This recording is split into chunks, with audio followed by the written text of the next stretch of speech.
Hello friend, welcome to my channel. আশা করি তোমরা সবাই ভালো আছো, আমিও ভালো আছি। আমরা চাকরি সূত্রে দূরে থাকি, তো পুজোর সময় বাড়িতে এসেছি। আসার পরে বাড়িতে আসলে আমাদেরকে কত অসুবিধার মধ্যে পড়তে হয় সেটা তোমাদের সঙ্গে শেয়ার করছি। দেখো, গেটে ওঠার মুখেই এত জঙ্গল, আর উঠানের জঙ্গলটা দেখে নাও। দেখো, নারকেল পুরো পচে রয়েছে, কিন্তু আমরা জানতেও পাইনি কখন নারকেল হয়েছে। দেখো, আমাদের উঠানের জঙ্গলটা একটু ভালো করে দেখিয়ে দিই।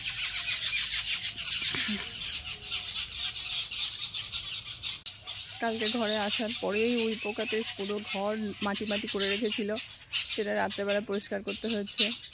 যত রান্নাঘরের ফিল্টার থেকে শুরু করে বাসনপত্র সব ধুয়ে সেগুলোর পরিষ্কার করে তারপরে রান্না করতে হবে।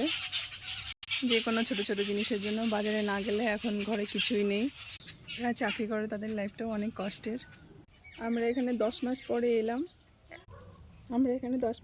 এলাম।